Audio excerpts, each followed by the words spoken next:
சிந்தனை செய் மனமே. நான் என்பது உயிர் சக்தி. நான் என்பது இந்த உடலோ இல்லை முகமோ அல்ல. இந்த உடலுக்குள் இருந்து அனைத்து காரியமும் செய்யக்கூடியது உயிர்தான். ஒரு வினாடியில் உடலில் இருந்து உயிர் பிரிந்துவிட்டால் இந்த உடல் எவ்வளவு அழகாக இருந்தால் என்ன, அல்லது எவ்வளவு செல்வ செழிப்புடன் இருந்தால் என்ன, உயிர் போன பிறகு இதற்கு பெயர் சவம், பிணம் அல்லது பாடி. ஆம், வெறும் பாடி தான். நாம் ஏற்கனவே பார்த்த அந்த குடும்ப தலைவரின் உதாரணத்தை நாம் மீண்டும் பார்ப்போம். இப்பொழுது அந்த உயிர் போன உடல் அங்குதான் இருக்கின்றது அல்லவா?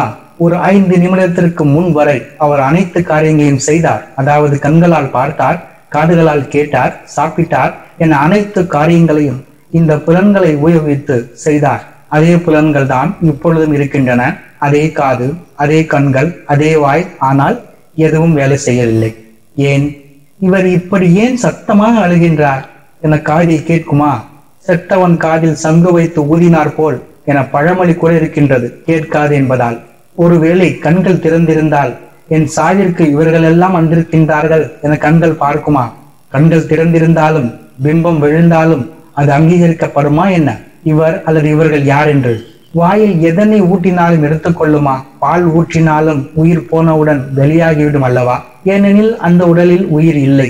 இப்பொழுது அந்த உடலில் உள்ள கண்கள், கிட்னி, அது போன்று எதனையெல்லாம் மருத்துவ உலகின் மூலம் மாற்றி வைத்து உபயோகிக்க முடியுமோ அதனையெல்லாம் எடுத்து ஒரு உயிர் உள்ள உடலில் வைத்தால் அந்த உறுப்புகள் மீண்டும் வேலை செய்யும் அல்லவா? அது எப்படி? ஏனெனில் இந்த உடலில் உயிர் இருக்கின்றது. ஏற்கனவே உயிர் இருந்த உடலில் இருந்த பொழுது அந்த உறுப்புகள் வேலை செய்தன. உயிர் போன பிறகு அவையே வேலை செய்யவில்லை. அவைகளையே கழற்றி ஒரு உயிர் இருக்கும் உடலில் பொருத்தும் பொழுது மீண்டும் அவை வேலை செய்கின்றன என்றால் இதனில் இருந்து என்ன தெரிய வருகின்றது? இந்த உறுப்புகளுக்கு தன்னிச்சையாக வேலை செய்ய தெரியாது. உயிர் வேலை வாங்கினால்தான் வேலை செய்யுமே தவிர தன்னிச்சையாக வேலை செய்ய தெரியாது. அதாவது அவைகள் அனைத்தும் ஒரு நாற்காலி போல, ஒரு மேஜை போல ஜடமானவையே. உயிர்தான் அவைகளை வேலை வாங்குகின்றது. செய்விப்பது உயிர். உயிர் சொல்வதை செய்வது இந்த உறுப்புகள். என்ன, சரிதானே? என்றால் இப்பொழுது நாம் பார்க்கின்றோம் என்றால் கண்களா பார்க்கின்றன? இல்லவே இல்லை. கண்கள் மூலமாக உயிர்தான் பார்க்கின்றது. அதுபோல காதுகளா கேட்கின்றன? இல்லவே இல்லை. காதுகள் மூலமாக உயிர்தான் கேட்கின்றது. இப்பொழுது நாம் பேசுகின்றோம் என்றால் வாயா பேசுகின்றது? இல்லவே இல்லை. வாய் மூலமாக உயிர்தான் பேசுகின்றது.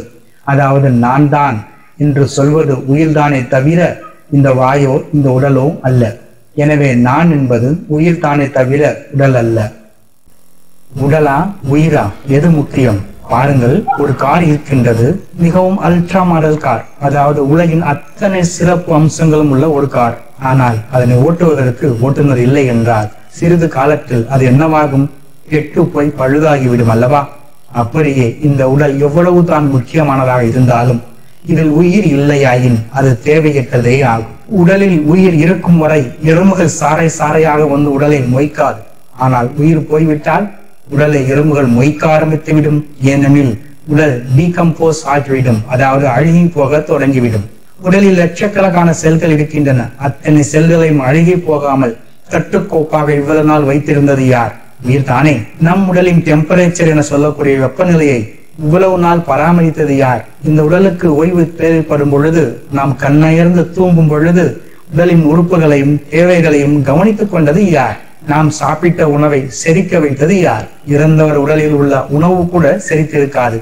நம் உடலில் மலம் ஜலம் யார் கட்டுக்குள் இருந்தது? உயிர் போய்விட்டால் அவை தானாகவே வெளியேறிவிடும் அல்லவா? ஒரு செருப்பை கூட ஒரு வீட்டில் வைத்து சிறிது நேரம் பார்த்து கொள்ளுங்கள் என்றால் பார்த்து கொள்வார்கள். ஒரு இறந்த உடலை எடுத்துக்கொண்டு போய் வீட்டில் வைத்து சிறிது நேரம் பார்த்து கொள்ளுங்கள் என்றால் பார்த்து கொள்வார்களா என்ன? இல்லவே இல்லை. செருப்புக்கு உள்ள மரியாதை கூட உயிர் போய்விட்டால் இந்த உடலுக்கு இல்லை. இன்னும் கேளுங்கள்.